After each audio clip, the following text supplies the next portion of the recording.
सासूबाई थोडं समजून घ्या ना. भाग 1. प्रवास सासू सून ते मैत्रीच्या नात्याचा. काय ग मग रोहिणी, काय म्हणतेस? तुझी नवीन सुनबाई आहे का ग बरी स्वभावाने? आज खूप दिवसांनी प्रतिभा ताईंना आपल्या लाडक्या मैत्रिणीसोबत म्हणजेच रोहिणी ताईंसोबत बोलण्याची लहर आली. सध्या तरी चांगलीच वाटते बाई ग, पण पुढचं कोणी बघितलंय ग? आजकालच्या मुलींशी खूप विचारपूर्वक वागावं लागतं बाई. वागताना बोलताना खूप विचार करावा लागतो. ती घरात आल्यापासून सतत मनाला भीती वाटत राहते. आपलं काही चुकणार तर नाही ना? चुकून आपण काही बोलून गेलो तर ती प्रतीकला जाऊन सांगेल का? अशी भीती सतत मनाला खात राहते बघ. ती मात्र एकदम बिनधास्तपणे वावरत असते. घरात न राहून रोहिणी ताईंच्या मनातल्या भावना अखेर ओठावर आल्या. अगं एवढंच काय घाबरायचं त्यात? म्हणजे आता ती सासू आणि तू सून झाली म्हणायचं तर? घर तुझं, संसार तुझा, त्यात इतक्या वर्षापासून तू सर्व गोष्टी आनंदाने सांभाळते आहेस. मग तरीही काल आलेल्या सुनेला एवढी घाबरतेस? प्रतिभाताई एखाद्या अनुभवी व्यक्तीप्रमाणे रोहिणी ताईंना समज दिली. तसे नाही ग, पण अजून ती नवीन आहे ना, तिलाही इथला अंदाज नाही. त्यात नव्या प्रेमाची नवीन नवलाई. मग काय आपणच समजून घ्यायचे असे वाटते. त्यांनाही त्यांची स्पेस द्यायला हवी ना ग. अगं पण आतापासूनच जर तू तिला अशी मोकळीतीच दिलीस तर पुढे जाऊन ती तुला गृहीत धरेल. आतापासूनच थोडं धाकात ठेव तिला. तू एकटीच काम करत बसू नको. थोडीफार कामाची जबाबदारी तिच्यावरही टाक, नाहीतर तुझे काही खरे नाही बघ.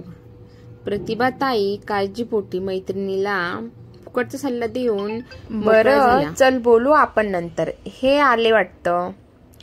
त्यात प्रतीकच्या लग्नाआधीच त्यांनी सांगून ठेवलंय मला, आपल्या घरात मला टिपिकल सासू सून वाद अजिबात नकोय. सुनेबद्दल अजिबात गॉसिपिंग करायची नाही, मग भलेही ती चुकीची असो अगर नसो. बापरे अवघड आहे बाई भाऊजींचे. मला तर आता तुझेही काही खरे वाटत नाही. बरं चल ठेवते मी आता फोन. बाय म्हणत दोन मैत्रिणीच्या गप्पांना अखेर ब्रेक लागला. रोहिणी, अगं छान मूवी आलाय थिएटरमध्ये, जायचं का दुपारच्या शोला? घरात येताच अनंतरावांनी आनंदाच्या भरात बायकोला विचारले. रोहिणीताई मात्र मैत्रिणीच्या बोलण्याचा विचार करत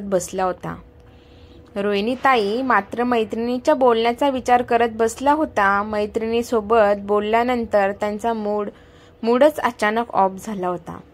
आज नको, पुन्हा केव्हा तरी जाऊ. खरंच आज माझा अजिबात मूड नाहीये. अरे असे कसे?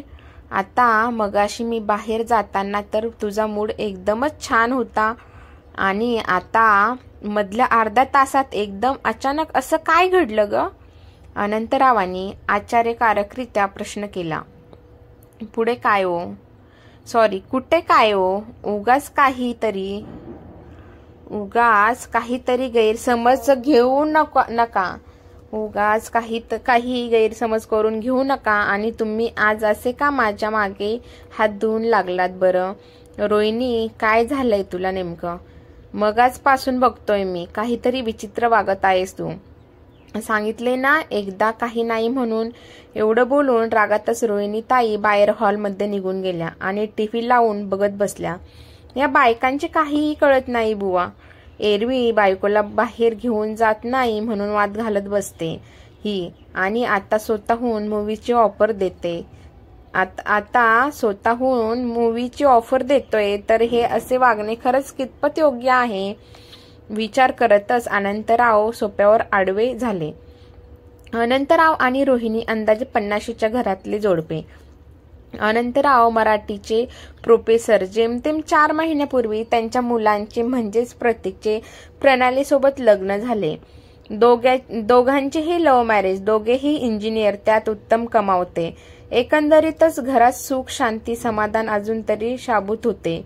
सकाळची दुपार झाली पण अजून रोहिणी ताईंचा मूड काही ठीक झाला नव्हता. सकाळची दुपार झाली पण अजून रोहिणी ताईंचा मूड काही ठीक झाला नव्हता. दुपारचे जेवण देखील शांततेत पार पडले. आज रविवार, त्यामुळे प्रतीक आणि प्रणाली दोघे आउटिंगसाठी गेले होते. रोजच्या बिझी शेड्यूलमधून तेवढाच काय तो एकमेकांना पुरेसा वेळ मिळायचा. पुन्हा मग पुढच्या आठवडाभरासाठी दोघांमध्ये कामासाठी उत्साह संचारायचा. सायंकाळच्या चहाची वेळ झाली तरीही प्रतीक आणि प्रणाली अजून घरी आले नव्हते. मुले घरी यायच्या आत रोहिणीचा मूड ठीक झाला म्हणजे मिळवलं, नाहीतर उगाचच गैरसमजांना वाट मोकळी व्हायची. अनंतराव पुरते विचारात अडकले होते. रोहिणी मनमोकळेपणाने बोल बरं माझ्यासोबत. रोहिणी मनमोकळेपणाने बोल बरं माझ्यासोबत. काय झालंय नेमकं? तू बोललीच नाही तर मला तरी कसे कळेल सांग बरं. जे काही आहे तुझ्या मनात ते एकदाच येऊ दे बाहेर, नाहीतर पुन्हा तुलाच त्रास होईल त्याचा. अनंतरावांनी धाडस करून पुन्हा एकदा समजावणीच्या सुरात विचारले. अनंतरावांना समजेल का रोहिणी ताईच्या वागण्यामागचे खरे कारण? आणि समजेल तर अनंतरावांची काय प्रतिक्रिया असेल जाणून घेऊया पुढच्या भागात. सदरची कथा पूर्णपणे काल्पनिक असून फक्त मनोरंजनाच्या दृष्टिकोनातून लिहिली गेली आहे. वास्तवाशी त्यांचा काही संबंध नाही. तरी कथेतून देण्यात आलेला एक सुंदर संदेश प्रत्येकालाच विचार करायला लावणारा आहे.